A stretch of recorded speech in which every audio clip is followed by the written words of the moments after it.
መጽሐፍ ቅዱስ ያዝን በዚህ በኦሪት ዘፍጥረት ምዕራፍ 37 ላይ በዮሴፍ ሕይወት ላይ ከተከናወኑት ክንውኖች መካከል ከያዕቆብ ሕይወት ጋር አያይዘን አንዳንድ ሐሳቦችን እናይና ጥቂት እንጸልያለን። ክብር ለኢየሱስ ይሁን። ያው ዮሴፍን 37ኛው ምዕራፍ ላይ ነው መጽሐፍ ቅዱሳችን የሚያስተዋውቀን። ይሄ ሰው በዚህኛው ምዕራፍ ላይ ህልመኛ አድርጎ ነው መጽሐፍ ቅዱስ የሚገልጸው። ህልመኝነት ሁላችሁም እንደምታውቁት ምክንያታዊነት ነው። ከዓላማ ጋር ለመኖር መፍቀድን እግዚአብሔር በሰጠኝ ዘመን ውስጥ በህይወቴ ሊገልጠው ያስበው ነገር አለ ማለት ጋር የመድረስ ብቸኛ ስያሜ ህልመኝነት ይባላል። ብዙ ጊዜ በእኛ ኮንቴክስት ህልመኝነት ስንተኛ የሚታየንን የሌሊቱን አይነት ንግግርና ራእይ ነው የምንመለከተው። ዮሴፍ ጋር የምትመለከቱት ህልመኝነት ግን ዝም ብሎ ተኝቶ የሚታይ ብቻ ሳይሆን የእግዚአብሔርን የነገ እውነታ ዛሬ ላይ የመረዳት እድል ጋር ስትደርስ የሚሰጥ ስያሜ ነው። ባይብል ህልመኛ የሚላቸው ሰዎች ዝም ብለው ተኝተው ያዩትን ሁሉ በተኙ ቁጥር አልጋቸው ላይ የሚያዩ ሰዎች ማለት አይደለም። ጤናማ ህልመኝነት፣ መጽሐፍ ቅዱሳዊ ህልመኝነት በምንድን ነው የሚመዘነው ካላችሁ የእግዚአብሔር አይቀሬ የሆነውን የነገን ፕሮግራም እንዲረዱ የተፈቀደላቸው የዛ እድል ባለቤት መሆን የቻሉ ሰዎች እነዛ ህልመኞች ናቸው። ክብር ለእግዚአብሔር ይሁን። እንደዚህ አይነት ህልመኝነት ከመነገው የእግዚአብሔር ሀሳብ ጋር በእውቀት እንድትተዋወቁ እድል እንዲኖራችሁ እድል ይሰጣችኋል። ያ ደግሞ ህይወትን በግምት ከማንቀሳቀስ በመላ ከማንቀሳቀስ በምክንያት ወደ መንቀሳቀስ ይለውጣታል። ህይወት ልክ መሆን የምትጀምረው ከእግዚአብሔር የነገ ሀሳብ ጋር ስትገናኝ ነው። ስለዚህ እግዚአብሔር አንተን ከነገው ሀሳቡ ጋር ሊያገናኝ ሲፈልግ ህልም በሚባል መንገድ ወደ አንተ ይመጣል። ህልም ወደ አንተ ሲመጣ አልጋ ላይ ሊያዋራ ሳይሆን የእግዚአብሔር ፈቃድ ሊያወራህ እግዚአብሔር ሲፈልግ ብቻ የምትገባበት ክልል ነው። ክብር ለእግዚአብሔር ይሁን። እንደዚህ አይነት እግዚአብሔራዊ ህልሞች ሌላኛው መልካቸው ምንድን ነው? በህይወታችሁ ይደጋገማሉ።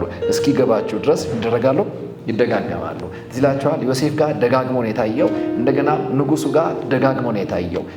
ቀጭን እንትን ወጣ፣ ወፍራም ወጣ፣ ዋጠው እንደገና እንዲሆን ይደጋግማል። ነገር በህይወታችሁ ከተደጋገመ አስምሩበት። ክብር ለእግዚአብሔር ይሁን። ሃሌሉያ። ምንድን ነው እግዚአብሔር ሁል ጊዜ በህይወታችሁ እየደጋገመ አእምሯችሁን የሚያቆይበት ሴንተር ምንድን ነው? እሱ በጣም መታሰብ አለበት። ምክንያቱም ያ ጉዳይ ነገር ከተደጋገመ ያለ ምክንያት አይደለም። ከተደጋገመ የእግዚአብሔር ሀሳብ ነው። ሳሙኤል ጋር ተመልከቱ።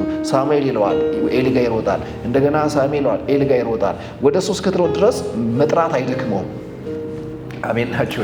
እሱ መጥራት አይደክመውም። እሱ ማሳየት መደጋገም አይደክመውም። እና በዚህ ጊዜ በዚህ ልምምድ ውስጥ እውቀት ያለው የበሰለው ማን ነው? ኤሊ ገባውና ከዚህ በኋላ ከደገመ እሰማሃለሁ በለው፣ አሁን እረዳሃለሁ በለው፣ አምሄር በለው። ክብር ለጌታ ይሁን። ማለት እሱ ሲጠራን እንትና ጋር ከመሮጥ እግዚአብሔር ይጠብቀን። አንዱ ህልም አታክ የሚደረገው ገብታችኋል። የእግዚአብሔርን ፍላጎት እግዚአብሔር እያወራን እያለ በሌላ ወሬ ነፍሳችሁ ቢዚ ከሆነች የእግዚአብሔርን ሀሳብ ትስጡታላችሁ። ያ በጣም ትልቁ ጥቃት ነው። እና በአባቶቻችን ህይወት ላይ ሁሉንም ከተመለከታችሁ ሰማይ እየደጋገመ በህይወታቸው ላይ ይመጣል። ያ ደጋግሞ በህይወታቸው ላይ የመጣው እውቀት ምን ይባላል? በተገለጠ ዓለም ላይ በተመስጦ ከመጣ ራእይ ይባላል። በመኝታ ደግሞ ከመጣ ህልም ይባላል። የሁለቱም ዓላማ ምንድን ነው? ለነገ የእግዚአብሔራዊ ፈቃድ እናንተን እግዚአብሔር ሊያነቃ ሲፈልግ የሚሄድባቸው መንገዶች ናቸው። ክብር ለእግዚአብሔር ይሁን። አሜን አሜን። ኦኬ። አሁን በጣም የሚገርማቸው ነገር በመጽሐፍ ቅዱሳችን ውስጥ ዮሴፍ የሚለውን ነገር ሰው ከማወቃችን በፊት ዮሴፍ ራሱ ማን ነው፣ በምን አይነት ቤተሰብ ውስጥ ነው የተገኘው የሚለውን ነገር በጣም ማሰብ ያስፈልጋል። ይሄ በዮሴፍ ውስጥ የምትመለከቱት ራእይ ዓላማው ከአንድ ግለሰብ ይረዳው እንጂ ውጤቱ የአንድ ግለሰብ ሳይሆን እኛንም አካቶ እግዚአብሔር በሩቅ ሊሰራ ያለውን ሀሳቡን ለመናገር ስራ መጀመሩን የገለጠበት አንዱ ፓርት ነው። ዮሴፍ የሚያው ያ እውነት አብርሃም የሰማው ነው። የሰሙበት መንገድ ይለያያል እንጂ የኖሩት ህይወት ስትገጣጥሙት አንድ መስመር ነው። ክብር ለእግዚአብሔር ይሁን። አሜን ናቸው። በቂ እግዚአብሔር ሀሳብ ለምሳሌ ህዝብ የእሱ ወዳልሆነ ባዕድ ምድር ይገባል፣ ከ4 ዘመን በኋላ እንደገና አወጣዋለሁ ሲል ያ የሚገቡበትን መንገድ እግዚአብሔር አምላክ እያሰመረ ያለው በዚህ ሰው በኩል ነው። እግዚአብሔር የሆነ ለእሱ ሌላ ለእሷ ሌላ እየሰጠ በአንድ ቸርች ውስጥ የሆነ አብዮት አያፈነዳም። አሜን ነው። ምንድነው አሁን አንዳንድ እንትን ማለት ነው። ይሄ ሁሉ ነፃ አውጪ የሆነበት ሀገር ላይ እኮ ቶክስ ይበዛል አይደል? አልገባችሁ? ማን እንደያዛችሁ ሳታውቁ ነፃ የሚያወጣችሁ ይበዛል። እና ማለት ከያዛችሁ ይልቅ ነፃ አውጫችሁ ከበዛ በጣም ከባድ ነው የሚሆነው። እግዚአብሔር ይጠብቀን። ክብር ለእግዚአብሔር ይሁን። እና መንፈሳዊ ዓለም እንደዛ ከሆነ አገር ይበጠበጣል። መንፈሳዊነት ይላሽቃል። ስለዚህ በአባቶች ላይ እግዚአብሔር እየሰራ የነበረውን አጠቃላይ ታሪክ ከተመለከታችሁ ወደ ነገ መሄድ ሲፈልግ የነገራቸውን እሱን ነው ወደ ፍጻሜ እያመጣ የመጣው። አሁን በዚህ ዓላማ ውስጥ ጥቂት ስለ ትግል ነው ላሳያችሁ ፈልገው። ሁሉ ጊዜ ከእግዚአብሔር ዓለም ከሰማችሁበት ቀን ጀምሮ ያ የእግዚአብሔር ሐሳብ ወደ መገለጥ የሚመጣበት የትኛውም ኤነርጂያችሁ፣ የትኛውም የሐሳብ ዓለማችሁ፣ የትኛውም የእውቀት ዓለማችሁ ይጠቃባችኋል። ለምሳሌ እስማኤልና ይስሐቅን ተመልከቱ። አደገኛው ጥቃት ያለው ኮሽታ አትሰሙም እስማኤል አካባቢ፣ ትልልቅ ኮሽታ የምትሰሙት ይስሐቅ አካባቢ ነው የምትሰሙት። በጣም አደገኛ ነው። ለምሳሌ ያለምንም ችግር ኤሳው ሲበዛ ነው እስማኤል ሲበዛ ነው የምትመለከቱት። የሆነ ሲጠማው ርቦት ወደ ግብፅ ሲወርድ እንዲህ ሲንከራት አትመለከቱም። በቃ ሰውየው በቃ ዝም ብሎ ይበዛል። ክብር ለጌታ ይሁን። እርፍ ማለት እርፍ ያለ ህይወት ከፈለግ ባዶ መሆን ነው። ሰይጣንን የሚያበሳጭ ነገር ከሌለብህ በቃ ነፃ ነው የምትሆነው። ሁል ጊዜ ከሰማይ ከሰማህ አንድ ታርጌት ውስጥ ገብተሃል። አንድ መጽሐፍ ቆይቷል ካነበብኩት። በአዲስ አበባ ዩኒቨርሲቲ ውስጥ በጣም ጎበዝ የሆነች ልጅ ነበረች። ሰቃይ ተማሪ ናት እና በደርግ መንግስት ጊዜ ነው እና የኢህአፓ መሪዎች ደግሞ እሷን ጠልፈው የራሳቸው ማድረግ ይፈልጋሉ እና በፍጹም እሺ ልትላቸው አልቻለችም። እንግዲህ ታሪኩን የምታውቁ ሰዎች አወላግጆ ከሆነ አስተካክላችሁ ትሰሙታላችሁ። እና ተቸገሩ። ከዛ በኋላ ያደረጉት ነገር ምንድን ነው? ሻይ ቡና ጋበዟትና ቁጭ ብለው ካፌ ውስጥ ሁለት ወንዶች መሀል አስቀምጠዋት እሷን ትተዋት ትልቅ መንግስታዊ ወንጀል መስራት ማለት የኮሎኔሉን አታክ እናደርጋለን የሚለውን እቅድ አጠገቧ ማውራት ጀመሩ። ከዛ አውርተው ከጨረሱ በኋላ አሁን ማንም መስማት የሌለበትን ሰምተሻልና አማራጭ የለሽም። ከዚህ በኋላ ማንም በቀላሉ አይለቅሽም። ማንም ጋር ሊዘመጥ የማይገባ ሚስጥር እናርገሻል፣ ሰምተሻል። ስለዚህ አለውበት ባቲም ተገደሽ በዛ መንገድ አስገብተዋታል። እና ከሰማህ አለቀል። አሜን ነው። ሰማይ አውርተዋል በህይወትህ። አዎ፣ ይህ ለፈስፋሳ ጴንጤነት አቁም። አሜን ናቸው። ቢስትሮንግ ጠንካራ ሆኖ። ምክንያቱም ጠላትን ወደ እናንተ በቁጣ የሚያንቀሳቅሰው ሰይጣን ስሙ ሰይጣን ስለሆነ አይደለም። የእግዚአብሔር የሆነ ሐሳብ እናንተ ጋር እንደጀመረ ካየ ያጠቃችኋል። መንፈሳዊ ጦርነት ማለት ይሄ ነው። ስለዚህ ህልመኝነት ማለት የእግዚአብሔርን ሐሳብ አንደርስታንድ ማድረግ መጀመር ማለት ነው። የሚፈጸም አይቀሬ የሆነ የእግዚአብሔርን ፕሮግራም መረዳት ጋር መድረስ የህልመኝነት ነው። ክብር ለእግዚአብሔር ይሁን። እንግዲህ ይህንኑ የእግዚአብሔር በአብርሃም ጆሮ የተነገረውን የእግዚአብሔርን ሐሳብ እግዚአብሔር አምላክ ማንቀሳቀስ ሲፈልግ እንደገና ይስሐቅ ላይ ያለውን ቻሌ ነግሬያቸዋለሁ። ይስሐቅ ደግሞ ሁለት ልጆች ወለደ። ያዕቆብና ማን ናቸው? ኤሳውን። አሁንም ኤሳው ሲቸገር አትመለከቱ። ምንም ጣጣ አትመለከቱበትም። ሰውየው እንዲሁ ዝም ብሎ ዋሪየር ነው። አሜን። ራሱ እንኳን መጨረሻ አዘይንድ እንኳን ሲገናኙ ከያዕቆብ የበለጠ ሰራዊት ሆኖ ነው የመጣው። ጣጣ የለበትም። መከራውን የበላው ማን ነው? ያዕቆብ ነው። ምክንያቱም ሰይጣን ማንም ቢይዘው ከምን እንደሚያጎለው ያውቃል። ማንም ቢለቀው ምንም እንደማያመጣ ያውቃል። በጌታ በኢየሱስ ሰይጣን ንቆ መንገድ አይልቀቅላችሁ። ዝም ብሎ ተዋት ባከነ ማታመጣ ተብለ የምትታለፍማ መሆን የለብም። እቺ ባቄላ እንደሚል አበሻ ያደረች እንደው ምን አታረግም አትቆረጥም እንደሚል አዳራችሁ ያስፈራው። አሜን ነው። ህልም ካለ የሚፈጸመው ስታድር ነው። አያችሁ፣ አዳራቸው የሚያስፈራ ሰዎች እነማን ናቸው ካሉ ከህልም ጋር ያነጉ ሰዎች ናቸው።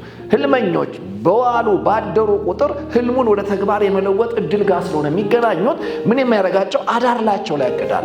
በህይወት ኤግዚስት ማድረጋቸውን ይዋገዋል። ይሄ ምን ጊዜም ያኔም አሁንም ወደፊትም የማትፋቱት የማትገላገሉት መንፈሳዊ ፕሪንሲፕል ነው፣ መስራት ነው። ክብር ለእግዚአብሔር ይሁን።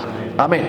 እና ያዕቆብ ጋር ስትመለከቱ አሁንም በጣም መዓት አይነት ቻሌንጅ ነው የምትመለከቱት። የሚገርመኝ ከሁሉ ያዕቆብ ደግሞ ስንት ወለደ? 12 ወለደ። እነዛ 12ቱ ያገቡ ምናምን እንደዚህ ሰብሰብ ሲሉ ወደ 70 ምናምን ደርሰዋል። እና ከነዚህ ከ12ቱ መካከል አሁን በአብርሃም ጆሮ የተነገረው የእግዚአብሔር የተስፋ ቃል ህልሙ ወደ ተግባር የሚለወጥበት መንገድ 11ዱን ትቶ አስቀምጦ እግዚአብሔር አምላክ በዮሴፍ ህይወት ወደ ባዕድ ምድር ይገባሉ የሚለውን ያንን የህልሙን ፍቺ ለማንቀሳቀስ አስቀድሞ ወደዛ ማስመር ነበረበት። እና ካሉት ልጆች መካከል መርጦ ማጋን የመጣው ዮሴፍ ጋር የመጣው። ክብር ለእግዚአብሔር ይሁን። አሁን ዮሴፍ ጋር ሲመጣ እግዚአብሔር ካላጣው መኝታ እየደጋገመ ራእይ ያሳየው ነበር። ይሄ የሚያየው ራእይ በሚደንቅ ሁኔታ ሰዎቹ አልተረዱትም እንጂ የእግዚአብሔርን ቀጣይ ፕሮግራም የገባቸው አት ዘ ኤንድ ነው። አይዟችሁ እናንተ ለክፉ አደረጋችሁት፣ እግዚአብሔር ግን ለመልካም ቀይረው ይህንን የእግዚአብሔርን ህዝብ በረሃብ ዘመን እንዳይጠፋ አስቀድሞ እንጀራ እንዳዘጋጅ አድርጎኛል፣ ለህይወት ልኮኛል ሲል የሄደበትን መንገድ ለህይወት ነው ይለዋል። ያንን ሁሉ ውጣ ውረድ የእግዚአብሔር ሐሳብ ነው ይለዋል። ምን አይነት መረዳት ነው? ክብር ለእግዚአብሔር ይሁን። አንዳንድ ጊዜ ከፍታ ብቻ ነው እግዚአብሔር የሚመስልን። አንዳንዴም ዝቅታም ጎርባጣም ነገር ውስጥ እግዚአብሔር ሲወስዳችሁ ከውጤቱ አንግል ይሁት ለምን በህይወቴ ይሆናል ብላችሁ በጣም አትሰቃዩ። እግዚአብሔር በዚህ ውስጥ አለ ወይ ማለት በከፍታም ሊሄደው በዝቅታ ነገር ግን እየሄድኩት ያለው መስመር የህልሙ ውጤት ነው ወይ ጋም ያደርሰኝ የእግዚአብሔር ሐሳብ ነው ወይ ፈቃዱን እያረካ ነው ወይ? በእኔ ጉድጓድ መግባት፣ በእኔ መውጣት፣ በእኔ መሸጥ፣ በእኔ መታሰር ውስጥ እግዚአብሔር ፈቃዱን እያረካ ነው ወይ? መልሱ አዎ ከሆነ ታሰርልን። አሜን ነው። ሰንሰለት ለብሰህ መሳቅ የምትችለው አሜን ናችሁ። እዛ ፕሮግራም ውስጥ የእግዚአብሔር ሐሳብ እንደሆነ ሲገባችሁ ነው። አሜን አሜን አሜን። ክብር ለእግዚአብሔር ይሁን እና ሁሉ ጊዜ የእግዚአብሔር ቀጣይ ፕሮግራም በህይወታችሁ ላይ ካለ ያ ፕሮግራም ያ የራእያችሁ ማንነት የጥቃት ሴንተራችሁ ነው የሚለውን ነገር ከያዕቆብ ላሳያችሁ። ያዕቆብ 12 ልጆች አሉት። አንደኛው ማን ነው? ዮሴፍ ነው። ክብር ለጌታ ይሁን። ዮሴፍ ነው። በጣም የሚገርማችሁ ነገር በዛ ሲዝን ላይ 12ቱ ነገድ የነገድ አባቶች ናቸው። ግን ወደዚህ አባትነት የሚመጡበትን መስመር ግን ማስመር ያለበት የዮሴፍ አካሄድ ነው። ዮሴፍ በሚሄድበት መንገድ እነሱ ወደ አባትነታቸው እየመጡ ነው ያሉት። ተራ ሆኖ አይከሽፉም። ክብር ለጌታ ይሁን። ወደሚበዙበት እየሄደ ነው ያለው እና ምንድነው ቀድሞ የተላከ ነው። መስመሩን እንዲያሰምር ቀድሞ የተላከ ነው ይሄ ሰውዬ። ስለዚህ የሲዝኑ የቦታው ትኩረት እንደ ቤተሰብ እግዚአብሔር ዓላማ ቢኖረውም በዚህኛው ልጅ ላይ ግን ስፔሻል የሆነ ሲዝናል ኮሊንግ ነበር። አሁን ወቅታዊ የሆነ የእግዚአብሔርን ቀጣይ ትልቁን ፕሮግራም ለመግለጥ እግዚአብሔር አምላክ የመዘዘው ይህንን ትንሹን ዮሴፍን ነበር። ስለዚህ በተቻለ መጠን ዮሴፍና ያዕቆብ ጋር የምታዩትን ነገር ማጥናት ያስፈልጋችኋል። በጣም የሚገርመኝ ነገር ያዕቆብ 12 ልጆች አሉት። በወቅቱ በዛ ሲዝን ላይ ግን 11ዱን ትተህ አንዱን ከወሰድክበት በቀሪው 11 አይጽናናም። ሰው አገኛችሁኝ? አበሻ ቢሆን ይጽናናል። ጌታ ይባረክ 11 ምናምን ብሎ ይጽናናል። ያዕቆብ ግን የተወሰደው አለ ከቁጥር መሃል አይደለም አንድ የጎደለው ህይወት ነው የተወሰደው አለ። በልቡ ይጠብቀው ነበር ይላል። ህልማችሁ በልብ የማይጠበቅ ከሆነ በመኖሩ ደስታ በመወሰዱ ለቅሶ የሚባል ነገር አያውቃችሁም። አግሬሲቭ አትሆኑ፣ አትጨነቁለትም። እና የሄደው አንድ ነው ግን ቶታሊ ነገሩ ነው የሞተበት። ይህን የሚያስረዳው ዮሴፍ ሞቷል ሲሉት የሰማው ነገር ምን ያህል አታክ አድርጎታል የሚለው የሚገባቸው ዮሴፍ በህይወቱ ነው ሲሉት ቀጥሎ የተጻፈውን አንብቡት። የነፍሱ ህይወት ታደሰች ይላል። ምን ማለት ነው? ከ12 ነገር አንድ ነገር ወስደው የነፍሱን ህይወት አስረጅተዋት ነበር። ነፍስ የምታረጀው የምትቆጥረው ስታጣ አይደለም፣ ወደ ነገ የምትሄድበት ሲዘጋባት። ይህ ማወቅ አለባችሁ። የብር ጦት አያስረጃችሁም፣ የሥራ ጦት አያስረጃችሁም። ለእግዚአብሔር ፈቃድ የምትሄዱበት መንገድ እሱን ከተከለከላችሁ ብቻ ነው ጤናማውን ህመም የምትታመሙት። እውነተኛውን መጠቃት የምትጀምሩት እዛ ጋር ነው። ልክ ዮሴፍን ሲወስዱት አለቀልኝ። አሁን ይህ ሰውዬ ዮሴፍን አጉድለኸው ድግስ ብትደግስለት አይጣፍጠው፣ ዝም ብሎ ነው የሚኖረው። በቃ ጉዳዩ አይደለም። በቃ ልቡን የተሰበረው አሁን የበልቶታል ብሎ ነው ያመጡለት ይህን ሰው። ከዛስ ዮሴፍ ገና በህይወቱ ነው የሚል ደግሞ መልእክት ሲመጣ አላመናቸውም። ምክንያቱም አሁን የሚያወሩት ባረጀበት ጉዳይ ላይ ነው። ህይወቱን ይዞ ነው ሄዶ ይሄ ልጅ አንድ ተራ ነገር ያለን ህይወታችን የጎደለው ህይወት ነው ይዞ ይሄደው። ህልማችሁ ህይወታችሁ ነው። ክብር ለእግዚአብሔር ይሁን። ባይዘው ህልም ብዙ ጊዜ እንደምናገረው ራእይ ማለት የመኖር ምክንያት ነው ብዬ ነው የማስተምረው ብዙ ቦታ ላይ እና የመኖር ምክንያት ነው። ለምንድን ነው የምትኖረው? ለምንድን ነው እድሜ የተሰጠ? በተሰጠ ስሜ ምን ሆነ ማለት ትፈልጋለህ ስትባል ቶሎ የምትናገረው እሱ ህልም ነው፣ ቪዥን ነው። ክብር ለእግዚአብሔር ይሁን። እንግዲህ የመኖር ምክንያትህ የሚኖርበት የዓመት ቁጥር ስላለ አይደለም ሙሉ የሚሆነው። በዛ የዓመት ቁጥር ውስጥ ፐርፐስ ሲኖርህ ነው፣ ምክንያት ሲኖርህ ነው፣ ወደ እውን የምታመጣው ህልም ሲኖርህ ነው። ስለዚህ ዮሴፍን ከያዕቆብ ህይወት አጎደልከው ማለት ምን ማለት ነው የሚለው የሚገባል። ከዚህ በኋላ በያዕቆብ ህይወት የምትመለከቱት ነገር ሁሉ በዮሴፍ ህይወት የምትመለከቱት ነገር ሁሉ ከያዕቆብ የማጉደልን ያክል ይመዝናል። ክብር ለጌታ ይሁን። ኦኬ እነሱም ከሩቅ ሳለ አዩት። ቁጥር 18 ላይ ነኝ፣ ምዕራፍ 37 እነሱም በሩቅ ሳለ አዩት፣ ወደ እነርሱም ገና ሳይቀር ይገሉት ዘንድ በእርሱ ላይ ተማከሩ። ይገሉት ዘንድ በእርሱ ላይ ምን አደረጉ? ተማከሩ። ይኸውላችሁ ዮሴፍ ገና ሲያዩት በሩቅ አወቁት። አልመጣም፣ ግን ከየት አወቁት? ከሩቅ አወቁት። ያው ፋሚሊየር ናቸው፣ ቤተሰቦች ናቸው፣ ይተዋወቃሉ። በቦታው ጤናማ ትርጓሜ በቃ ከርቀት እንትና ነው ብላችሁ አካሄዱን፣ ቁመናውን፣ አለባበሱን አይታችሁ ትገምታላችሁ እና በዛ ሌቭል አይተውታል። ወደ አንተ ደግሞ ሲመጣ በጃኬት በጫማ እግር አጣጣሪ አይደለም የምናውቅህ፣ ህልም በሚያደርግህ አካሄድ ነው የምናውቅህ። አሜን ናቸው ወይ? ሰዎች ዝም ብላችሁ ያቸው እየቀለዱ እንኳን ሲያወሩ በቀልደኛ ጆሮ አትስማቸው። ሲሪየስሊ ነው የምሰማህ። ቀልደህም አውራው፣ ስቀህም አውራው፣ ምንም አውራው፣ እኔ የማየው አካሄዳል። ይሄ ሰውዬ እርግጠኛ ነኝ ከዚያ ያልፍ እላለሁ ወይስ ይሄ ያልፋል። በሩቅ ሳለ አወቁት ይላል። እንዴት ደስ ይላል! በሩቅ የሚታወቅ መልክ ይስጣችሁ። አሜን። በሩቅ ያወቁት ዮሴፍ ነው ብለው አይደለም፣ ያ ባለ ህልም መጣ ነው ያሉት። አሁን በሩቅ በህልሙ የተረጎሙት ትክክለኛ ቪዥን ከሩቅ መተያ መለያህ ነው። ስለዚህ ማንም እንዳሻው አይተረጉምም። አሜን ነው። እንዲሁ አይህና አይ በቃ እሷ እንዲህ ናት ይላል። አሜን ናችሁ። ክብር ለእግዚአብሔር ይሁን። እንዲህ ላስረዳችሁ። እኔን ያሳደገኝ ቄስ ሁሌ ይናገራል ያኔም እና ሁሌ የሚል ምንድን ነው አንተ ሰባኪ አገልጋይ ነህ ይለኛል ልጅ እያለሁ እና አንዳንዴ ቸርች ግቢ ውስጥ የሽቦ መኪና ሰርቼ ያልኩ ምናምን ሲሄድ ይመጣና ጆሮዬን ቁንጥጥ ያደርገኝና አንተ አገልጋይ ነህ ለታናሽ ወንድምህ ስጠው ብሎ ይቀበለኛል። እኔ እኮ ገና ልጅነት አልጨረስኩም፣ ግን እሱም ይታየዋል። አንዳንዴ ሰፈር ፕሮግራም ምናምንም ሲሄድ ይዞኝ ነው የሚሄደው እና መጽሐፍ ይሰጠኛል፣ ስበክ ይለኛል። በሉትራን ቴዎሎጂ ደግሞ ስብከት የሚባለው ወንጌልና ምንድነው ህግና ወንጌል ከሰበክ አለዛ ሙሉ አይሆንም ነው። በህግ ትምህርት ኃጢአተኛውን ግራ ታጋባዋለህ፣ ሲጨንቀው በወንጌል ብስራት አሜን ወደ መፍትሄ ታመጣዋለህ። ይሄ ነው ጎስፐል እና በቃ ደስ ይለዋል። በቃ ህግና ወንጌል የሰበከው ይለኛል። ምንም ነገር ይደረግ ኢንካሬጅ ያደርገናል። በቃ ደስ ይለው፣ ግንባራችን ይስማል ምናምን። አሁን ምንድነው ለሱ ይታየዋል ትንሽነቴ ላይ አሁን እኔ ያል አሜን። ክብር ለጌታ ይሁን።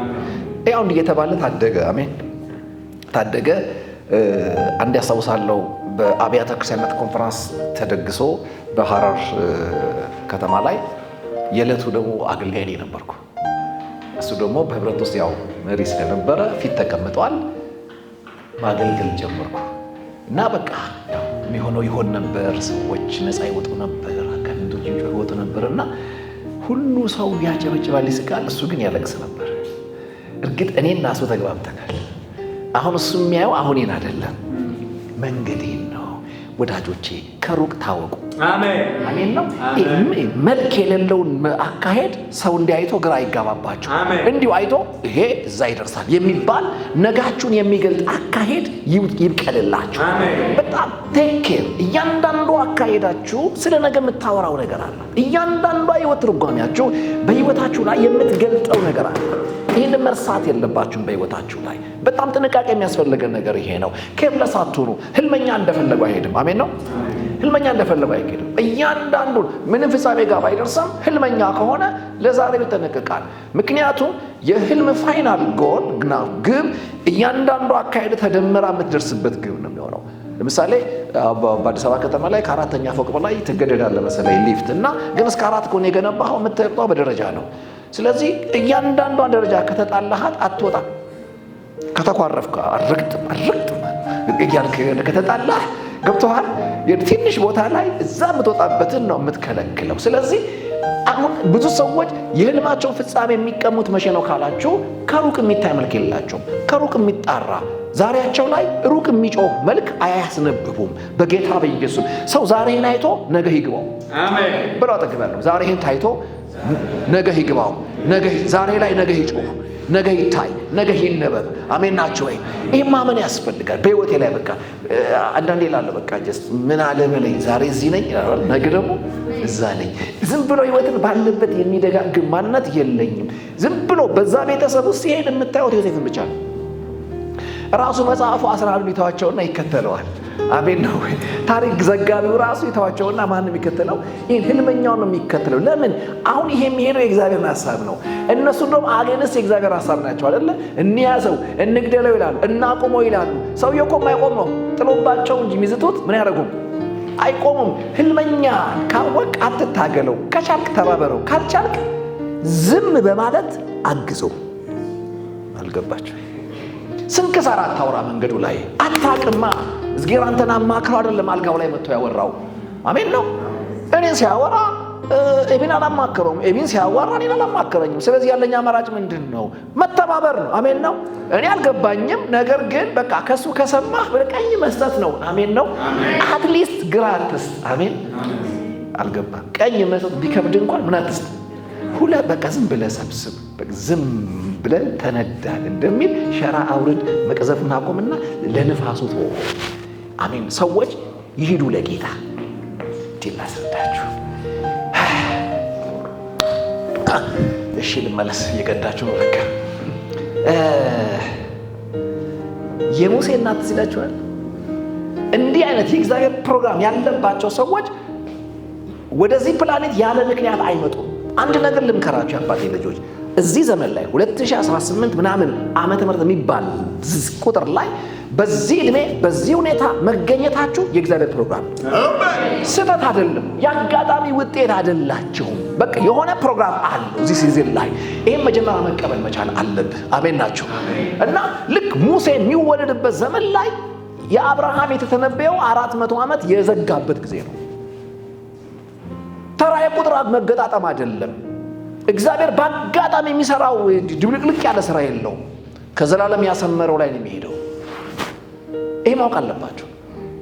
ስኬታምነት እዛ መስመር ውስጥ መግባት፣ እዛ የእግዚአብሔር ዘላለማዊ ፕሮግራም ውስጥ መንገድ ላይ መገኘት ነው። ይዞ ይሄዳል። አሜን አሜን። እገለዋለሁ፣ ጉድጓድ ከተዋለሁ ምናምን። እውነቴን ነው የምልህ፣ ብዙ ጉድጓድ አለ። ያን የሚቆፈረው ለውሃ ነው። በዚህ የውሃ ጉድጓድ እንደሚገሉ ስለሚያውቅ ቀድሞ አድርቆታል። አልገባችሁ? ምን እያልኩ ነው? አይተባበርህም ሰማይ። መድከምን በከተተ እጅ ታወጣዋለህ።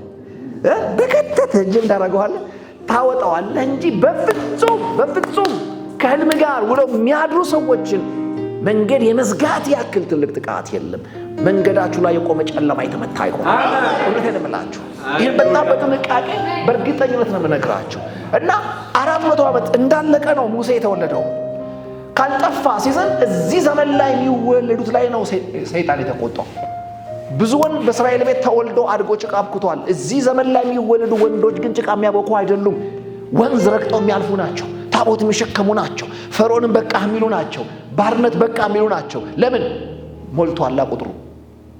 ለአብርሃም የተወራው 400 ዘመን ሞልቷል። ስለዚህ አሁን ከዚህ በኋላ የሚጨመር ምን የለም፣ ባርነት የለም። የነፃነት ሲዝን ላይ ማለዳ ላይ ነው የተወለዱት እነዚህ ልጆች። ስለዚህ ሰይጣን ያደረገው ምንድን ነው? እነዚህኞቹን ነው ምን ማድረግ፣ መግደል፣ ማቆም ብሎ አገነስ ሲሆን ታሪኩ ስታጠኑት አንድ ትልቅ ንጉሥ ሕፃናት ላይ እየዛተ እንደሆነ ነው የሚገባቸው። ሰማይ ግን እንደዛ የሚተረጉመው የብሉይ ኪዳን አክተር የሆነውን እገላለሁ እያለ እንዳለ ነው የሚያስበው። ኪዳን የሚወጣው የእግዚአብሔርን መልክ ጀርባውን የሚያየውን ከእግዚአብሔር አፍ የማድመጥ እድል የተሰጠውን ለዚህ ትልቅ ፕሮግራም እግዚአብሔር ያበቀለውን ቁጥቋጦ እሱን ረግጣለሁ እያለ እንደሆነ ነው ሰማይ የሚያስበው። ወደ ወንዝ ጨምሩት ይላል ያዕቆብ። እገልበታለሁ የሚለውን ወንዝ ይሄ ልጅ የሚያቆም የሚከፍለውን። አሜን። በዚሁ ልጅ ምን የሚሆን ነው? የሚከፈል ነው። ያው እሱ በትሩን አንስቶ የከፈለው ወንዝ ሲጀምር ታፍኖ እንዲሞትበት እንዲወረወር የታወጀበት ቦታ ነው። ይሄ የታወቀ ነገር ነው። የምትፈተኑት እዛው መንገዳችሁ ላይ ነው። እዛው ራእያችሁ ላይ ነው። በዚህ ጊዜ የሚያስፈልገው ምንድን ነው? የሙሴን እናት ፕሪንሲፕል መከተል። አሜን። እንደማይሆን ገባት፣ ለእሷ እንደማይሆን ገባት። ምን አባቱ ብላ አለቀቀችው። ብዙ እናቶች ዝም ብለው ጥለዋል ውስጥ። እሷ ግን አደረገች፣ ቅርጫት ወሰደች፣ ቅርጣን ለቀለቀችው። ምን እንዳይሆን?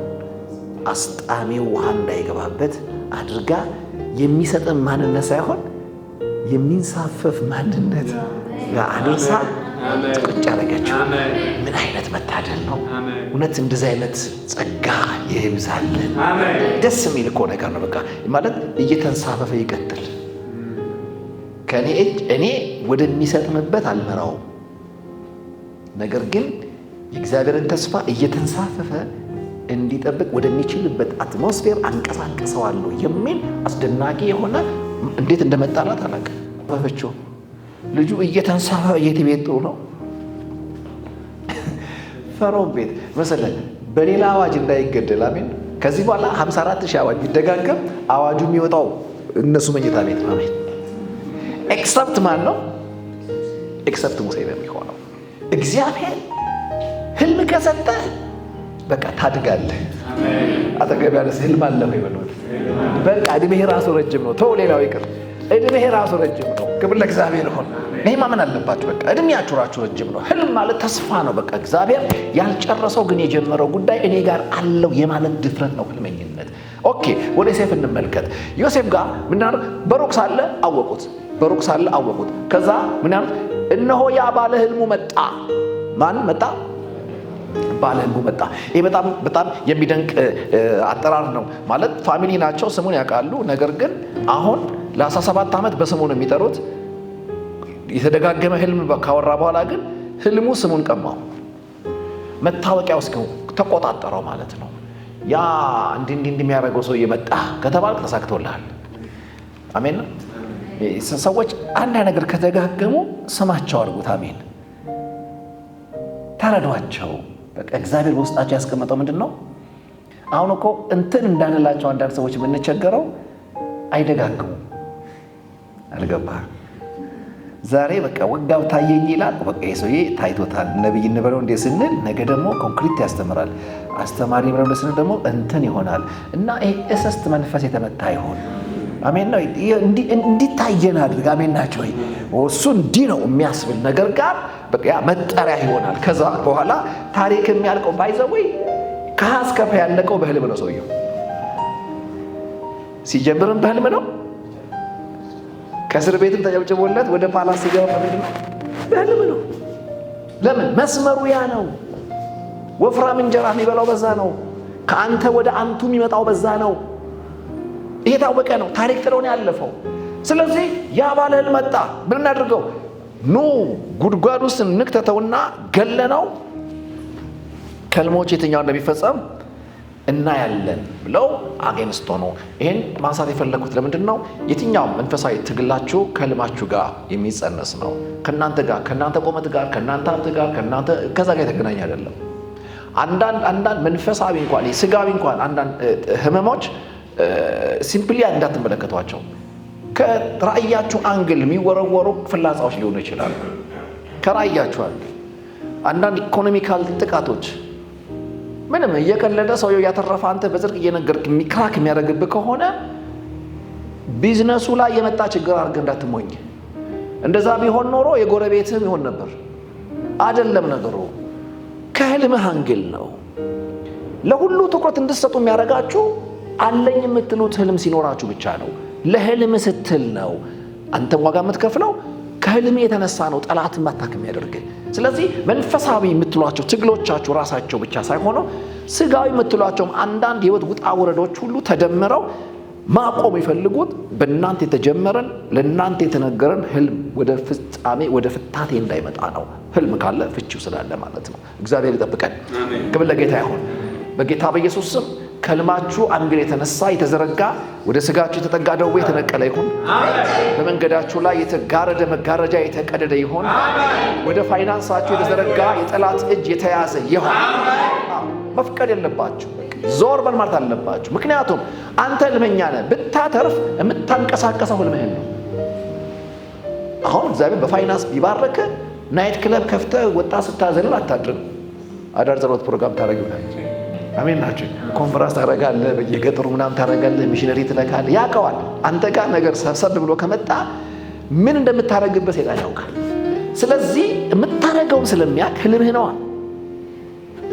ፍቺህ ምን እንደሆነ ስለሚያውቅ አታክ ያደርጋል፣ መንገድን ይዘጋል። ለዚህ ነው ሁሉ እውነተኛ ባለ ህልሞች ትግላቸው ትክክለኛ በሆነ በህልማቸው መንገድ ላይ ሲራመዱ የጠበቀ ከፊት የመጣ ነው። የሚሄደው ወደ ግብ ስለሆነ ገብታችኋል። እንግደለው፣ እንዲናድርገው እንዲህ እግዚአብሔር እኮ በማይታወቅ መንገድ ድራይቭ እያደረገው ነው። ዝም ብለህ ላይላዩን ካነበብከው ሲጠይቃቸው እንጀራ ድርስላቸው ይመስል ይችላል።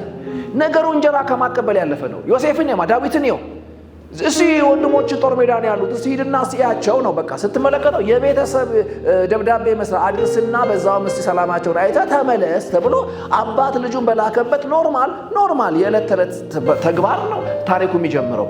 እዛ ተራ የሚመስል ነገር ውስጥ ግን እግዚአብሔር አብሮ ተራ ነገር አልሰራም። አሜን ናቸው። ይሄ ሰው ወደሚገንበት አያችሁ፣ ዳዊት ትንሽ ቦታ ያወራውን ትልቅ ቦታ ፍጻሜ ወደሚያገኝበት ገጠሩ ሲገባውን የንግስና ቅባት ወደሚገናኝበት መስመር ተደምሮ ሲሄድበት ትመለከታላችሁ። ትንሽ የሚመስላችሁ መንገዳችሁ ላይ እግዚአብሔር እንዳለ ይግባችሁ። አሜን። የእግዚአብሔር ሐሳብ እንዳለ ያውቁበት። ብቻችሁ አይደላችሁ። ኖርማል ሊመስላችሁ ይችላል። ውሎ አደራችሁ ኖርማል ነገር ሊመስል ይችላል። አይደለም። እግዚአብሔር ከእናንተ ጋር በቃ ሰማይ አለ። የራሱን ስራ እየሰራ ነው። እኔ የሰው የመሰለው ኖርማል የመሰለኝ ሄዳለሁ። እግዚአብሔር ግን በዛ በእኔ ትንሽ በሚመስል ራእይ ውስጥ ኢየሱስን ያስኬዳል። አሜን። የታወቀ ነው። ያዕቆብ ማን ነው? ሳኦልን የሚወት አያጠፋበት የት እንዳለ ሊያስጸልይ ነው ጸሎት ድረስ ይዞ እየሄደ ያለው። ግን እሱ ሳይመጣ በፊት ምን አለው ነብዩ? ከመምጣት በፊት ተዘጋጅቶልሃል። እንደውም ራሱ ምግብህ ራሱ ሳይቀር ምን አድርገዋል? የሚመጣል እግዚአብሔር በዚህ ጊዜ ወደ አንተ ሰው እልካለሁ አለኝ ነው። ምን እንዲሆን? አህያ ጠፍቶበታልና አህያ ቤት እንደሚገኝ ትነግረዋለህ። አይደለም መንገዱ ነው አህያ ፍለጋ እንጂ እግዚአብሔር እዚህ ጋር ይዞ የጠበቀው ግን ዓላማውን ነው፣ ትልቅ ክብሩን ነው። እግዚአብሔር በእናንተ ይዞ የሚጠብቃችሁ ማወቅ የምትፈልጉ ከሆነ መንገድ አትቀያይሩ። ለሰውም ለዝጌርም አስቸጋሪ ህይወት አትኖሩ። በቃ የታወቀ አንድ አይነት ህይወት ይኖራችሁ። ህልሜ ይሄ ነው፣ ዓላማ ይሄ ነው፣ በዚህ መንገድ እሄዳለሁ የሚለውን ነገር ሁል ጊዜ ተጣበቁበት። አሜን። ክብር ለእግዚአብሔር ይሁን። ኦኬ። እና ከዛ ያደረጉት ምንድነው? ያዙት፣ ያመጣውን እንጀራ በሉ። ደግሞ ክፋታቸው ነው። እንጀራውን ይበላሉ፣ እሱን ጉድጓድ ይከታሉ።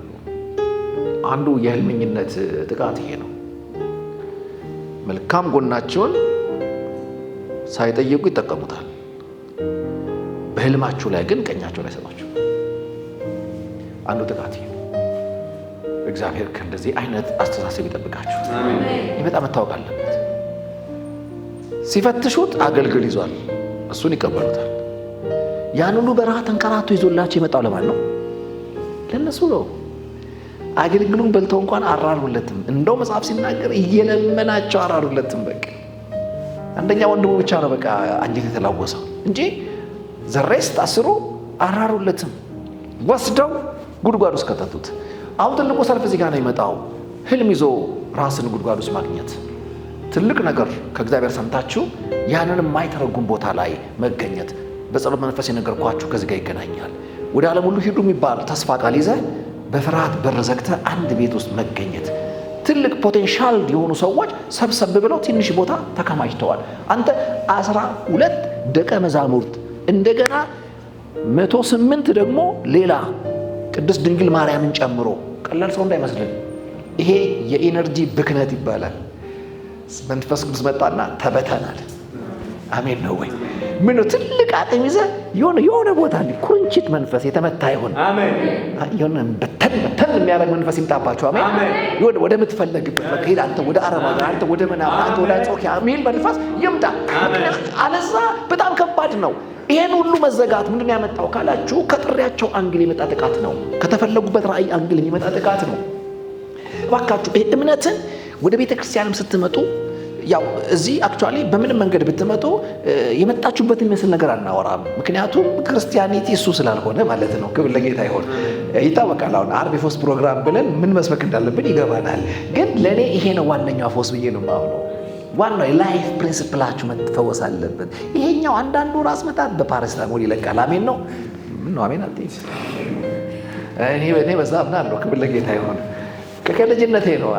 አንድ ጊዜ ትዝ ይለኛል የሆነች እናት ሕፃን ልጅ ይዛ መጣች እና በመንፈስ ስርዓት ያሉት ነፃ ይወጣሉ። ቀጸል ያለው ስትመጣ የልጅቷ አይን በርበሬ ይመስለዋል የሕፃኗ አይን እና ከዛ ስንት ቀኗ ነው? 3 ሳምንት አልፎታል። በቃ እንደዚህ ነው ታካለች ነው እንደዚህ። ከዛ በኋላ ይኸውልሽ ይሄ ቀላል ነው በቃ 2 ብር አይፈጅም ቴትራሳይክል እና ምናምን ሆነ እንትን አለ እና ያኔ የገባኝ ነው እና ይሄ የሚመጣው በዚች ነው ብዬ አሜን ነው ይችና አሜን ነው። እውነቴን ነው የምላችሁ በ2 ብር ለመቀባት እንትተ መልአክ ከሰማይ ወርዶ አይን እንዲዳስስ ይሄ ብክነት ነው። አሜን ነው። በዛ እጁ ቡዳ ቢመታ ይሻላል በቴትራሳይክሊን የማይመጣ አሜን ነው። በፓራሲታሞል ጮሆ የማይወጣው ምንድን ነው? ቡዳ ነው። ወደ ዋናው እኛ እንደግ አሜን ናቸው። ተራ የሆነውን ነገር እናንተ ምቱት። ምን አሜን አትሉ አላችሁ እንዴ? ይሄ ታወቀ ነው። አስታውሳለሁ አንድ ጊዜ ወዳጄ ድሬዳዋ ላይ አብረን ብዙ አገልግለናል ማስተር ኃይሉና ድንገት ቢሮ ስገባ አንዲት እናት እያወራን ነበርና አንኳኩታ ገባች። ቁጭ ብላ ስቅስቅ ብላ ማልቀስ ጀመረች እና የእግዚአብሔር ሰው እንድጸልይ ነው የምፈልገው አለችው። ድንገትልኛ እንባዋ በቃ ዱብ ነው የሚለው። ምን ሆነሻል ሲባል በቃ የ2 ወር ቤት ኪራይ ስላልከፈልኩኝ አከራዬ ዕቃዬን ወደ ውጭ እየወረወረችው ነው እና ይሄ መንፈስ ነው እንድጸልይ እፈልጋለሁ ስትለው እኔ ያረሳው የሚያደርገውን ነገር መሳቢያውን ከፈተና የሆነ ብር አወጣና ይሄ ዘንዶች አናቱን ይመታው በዚህ ነው አላት። አሜን ናቸው። በቃ ያወራኝ ይሄንን ነው። ዳዊትን ይሁት የሆነ ዝም ብሎ ሽልጦ ነገር ለብሶ ነው የመጣ። ምንድን ነው ኪስሞ ጫማ ምናምን ቁንጣ ለብሶ ጠጠር ይዟል፣ ገመድ ይዟል። ነገረ ስራው ራሱ ለእረኝነት እንጂ ለምን አይመስልም? ለጦርነት አይመስልም። ያውም ከጦርነትም ለጎልያድ አይሆንም። ግን ምን አለው? አትሊስት አስመስላለሁ አስመስልና እንደ ወንድ መሰል ምንድን ነው እንዲህ ብትንትን ብለህ መምጣት ብሎ ጃኬቱን የንጉሱን ዘረገፈበት እንዳለ። አንተ ደግ ንጉስ ነው አልገባህ? ያው ልብሱን እንጂ ቀለበቱን አይሰጥም ሳውል እና ሰይፉን አስጨበጠው፣ የንጉሱን ልብስ አለበሰው። እራሱ እኮ ታሪኩ ስታዩት አብሮ አይሄድም። ቁመቱ ዘለግላጋ ምናምን የሆነ ዘለግ ያለ ወንዳ ወንድ እኮ ነው ሳውል ራሱ ሲመረጥ። ዳዊትስ ከሳ ያለ አነስ ያለ ገብቶሃል? ለግላጋ እንዲህ ነገር ነው። በምን ታምር ነው የዛን ሰውዬ የንጉስ ልብስ እዚህ ልጅ ላይ አልብሰህ ሙሉ የምታረገው? ዳዊት አልተፈተነም። እውነቷን እንነጋገር። እኛ ያድል ብናገኝ እናውልቃለን? እናውልቅም? እሰይ ስለቴ ሰመረ ነው የምንለው። ተገኝቶ ነው በንጉስ ካባ አደረገኝ ነው የምንለው። ዳዊት ገባው ኖ አለ። ይሄ ነገር ያስመታኛል። ምነው ሲባል አልፈተንኩትም። ልምዴ ውስጥ የለም፣ ትጋቴ ውስጥ የለም፣ ትኩረቴ ውስጥ የለም፣ ማንነቴ አይደለም። በአቋራጭ ንጉስ መምሰል ንጉስ እንሆነው እንጂ የማስመስለው አይደለም ነው በሌላ አይነት ትርጉም። እዚህ ጋር አስመስል ነው እያለ ያለው ኖ። ሰባኪነትን አላስመስለው፣ አንብቤ በስዬ እሰብከዋል። ነብይነትን አላስመስለው፣ እዛ ጋ ያለሽ ምናምን ብዬ አያለው። አሜን ነው እላለሁ። አገልጋይነትን አላስመስለው፣ አውልቀው ይላል። ለምን? ሲዝን አይደለም ግን አይቀርም፣ ነግሳለሁ። በቦታው ላይ ለበሰው። አሜን ናቸው። ጊዜው ጋር ሲደርስ ሲያደርገው ትመለከታላችሁ። እና አጠቃላይ ትልቅ ነገር ይዛችሁ ትንሽ ቦታ መገኘት አንዳንዴ የእውነተኛ ባለ ህልሞች ሪያሊቲ ነው። እሱን በህይወታችሁ መርሳት የለባቸው። ዋጋ ሊያስከፍላችሁ ይችላል። ቢሆንም ግን እግዚአብሔር አምላክ ከገባችሁበት ገደብ ያወጣችኋል። በጣም ቀላል ነው። ልክ ጉድጓድ ከተውት ቀና ሲሉ ቢዝነስ ነጋዴዎች ቀና ሲሉ ነጋዴ አየሁ። ያኔ ደግሞ ሰው ይሸጣል እና ለምን ዝም ብለን በኪሳራ በዜሮ ከምናጣው ወደ ቢዝነስ ለምን አለውጠው እና ያው ታውቃላችሁ አሁን ታሪክ ራሱን እየደገመ ነው። በየትኛው ትውልድ መካከላው መንፈሳዊነት ፋይናሊ የሚሞተው ወደ ምን ተለውጦ ነው? ወደ ቢዝነስ ተለውጦ ነው የሚሞተው። ብዙዎች የእግዚአብሔርን ህልም ሎዝ ያደረጉት ወዲያውኑ ተጠላልፈው ይወድቃሉ። ምን ውስጥ ቢዝነስ ነገር ውስጥ ይገባሉ። ለዚህ ነው ቅባቱም ዘውም ጨውም ማህረቡ ምናምንም ሁሉ ከምን አንገል ድሮ ሐዋርያት ማህረብ የሚሰጡ እነሱ በስጋ አንተ ጋር ለመምጣት ስለማይችሉ ነው። አሁን ግን አንተ ኪስ ያለው ገንዘብ ጋር ለመድረስ ነው። ተመታ፣ ጮሆ ወጣ። አሜን ብሉ። እውነቴን ነው የምላችሁ። እና ምን አረጉ? ለምን ይሄንን ራእይ ምን እናደርገው አንሸጠውም አሉ። ልብ አድርግ፣ ዮሴፍ እንደተሸጠ እንዳታስብ። ለ7 ዓመት የሚገባን ሞት ቀድሞ የሚያይና ተዘጋጅቶ ትውልድን የሚያሻገር ባይዘው በብሉይ ኪዳን ከነበሩ አባቶች በክርስቶስ ከተመሰሉት መካከል አንዱ ዮሴፍ ነው። አዳኝ ስለሆነ ማለት ነው። ሕይወትን ላድን ልኮኛል ስላለ እና ይሄንን ሰው ነው በ20 ብር ሸጡት። አንድ ቦታ ስስተምረን ብያለሁ። እዝጌርን ከያዕቆብ ቤት በ20 ብር አስወጡት አልኩ። ያን ቀን ከያዕቆብ ቤት የወጣው ዮሴፍ ብቻ አይደለም፣ ራሱ የህልሙ ባለቤት እግዚአብሔርም በ20 ብር ወጣ። በትንሽ ነገር የማይተካን ጸጋ ከመጣት ይጠብቃችሁ። አሜን ነው። በቃ መሀል ላይ የገባ ቻሌንጅ የማይተካ ዋጋ ያለው መንፈሳዊነት ጎርቶባችሁ እንዲያልፍ አትፍቀዱ። ጌታ ይርዳል። ክብር ለጌታ ይሁን። ወጣ። የሚገርመኝ ጶጢፋራ ደግሞ ገዛው። አሜን። ስንት እንበለው? 20 ብር የገዛው ስንት ሸጠዋል? 40። አንተ ጎበዝ ነገር 100% ነው የምታገኘው። እና የሚገርመኝ ከያዕቆብ ቤት በ20 ብር ወጣ፣ ጶጢፋራ ቤት በ40 ብር ገባ። ስታየው ቀላል ይመስልሃል፣ ግን ሰውየው ጎበዝ ነው። ልምድ የለውም እኮ። ያኔ በባሪያ ገበያ ለምሳሌ በግ ተራ፣ ዶሮ ተራ እንደሚባለው ባሪያ ተራ ይባላል። አሜን በሉ። ህልም ካየህ ዝም ብሎ የማይሆን ሰውዬ መጥቶ አይገዛህም። አልገባህም? እውነቴን ነው የምላችሁ። ለምሳሌ እኮ ማንም እስቲ ባሪያ ልግዛ ብሎ የወጣ የገጠር ሽማግሌ ሁሉ ይወጣል። ሁሉም ይወጣል። አስራ አለቃ ይወጣል፣ ተራው ይወጣል፣ ገበሬ ይወጣል፣ ሁሉ ይወጣል። ምን ሊገዛ? ባሪያ ሊገዛ። ይሄኛው እንደማንም የባሪያ ተራ ቢቆምም የእግዚአብሔር ራእይ ስላለበት አንድ ተራ መናጢ ድሃ አይደለም የገዛው። 40 ብር ያለው ሁሉ እንዲገዛ አልፈለገም። ለቤተ መንግስት ቅርብ የሆነ አሜን ሚኒስቴር መጥቶም እንዲያደርገው በቃ የሆነ ትልቅ ቦታ የሚያደርሰውን መንገድ ነው እግዚአብሔር የቀደደለት። ክብር ትንሽ ቦታ ከመያዝ ጠብቃችሁ ወደነ መላችሁ እና ድንገት ጶጢፋራ ባሪያ ፈልጋለሁ አለው እኮ ባሮች በቃ ፈልጋለሁ አለ። ነገሩ ሌላ ነው። የማይታይበት ተራ ቦታ ሄዶ አንገት እንዳይደፋ እግዚአብሔር ተጠነቀቀለት። ቀጥ ብሎ ለንጉሥ ቅርብ ወደሚሆንበት ቦታ እግዚአብሔር አምላክ ሚኒስቴሩን ድንገት ባሪያ እንዲያምረው አደረገ። አሜን። ከዛ አየው። ባሪያ ደግሞ ያኔ ሲገዛ ትከሻው መታ መታ ታረጋለህ፣ ጥርሱን ታያለ፣ ጡንቻውን ታያለ፣ ቁመናውን ታያለ፣ እጁን ታያለ። የሰራ ነው ወይ? የዮሴፍ ለስላሳ ነው፣ የቅምጥል ልጅ ነው። ለምንም እኮ አይሆንም፣ ግን በቃ ወደደው። አሜን። እንዴት ደስ ይላል! ሞገሳችሁ ህልማችሁ ነው። አሜን። ሞገሳችሁ፣ መፈለጋችሁ፣ መጠራታችሁ፣ መወደዳችሁ፣ ትኩረት ማግኘታችሁ ከህልማችሁ ነው። መኳኳላችሁስ ብቻ አይደለም ነገራችሁ ያለው። በብልጫ የተኳኳሉ እኮ የሉም አብዛኞቹ። አይደለም እዛው አትሂዱ። ከአስቴር ቀድሞ እኮ 10 ገብተዋል ተኳኩለው። የተለየ ፐርፉም ተቀብታ አይደለም የገባችሁ። ያው ተናኘ የተቀባችሁ ነው ሰም የተቀባችሁ፣ ግን በብልጫ ተሸተተች። አሜን ነው። መዓዛዋ በልዩነት አገኘ። ምን ነው ሲባል ከሞገስ ጋር የገባችሁ። ሰውየው ቀብቶ ብቻ ለማጎቷ ይላካት። ገብታችኋል? ጸልዮን ይላካት። ተኳኩላ ብቻ አልወጣችም፣ ከሞገስ ጋር የወጣች። ለምን? ህልምኛ ናት። ለምን? እሷ ማዳኝ ናት። አይሁድን ሊያጠፋ የሚባል ቀስት ከጀርባ አለ። እግዚአብሔር የሚሰራውን ያውቃል። የሆነ በሩቅ ላሰበው ሐሳብ ያንቀሳቅሳችሁ። የህይወት ስኬት ማለት ይሄ ነው። ዝም ብሎ ኖሮ ከመሞት ይጠብቃል። ክብር ለጌታ ይሁን። ጶጢፋራ ወሰደው። ከዛ በኋላ ጶጢፋራ ደግሞ ታውቃላችሁ በምቾት ደግሞ እዛው ደግሞ መክኖ እንዳይቀር ተለኮሰ። ቢሱ ተነሳችበት። እስር ቤት ገባ።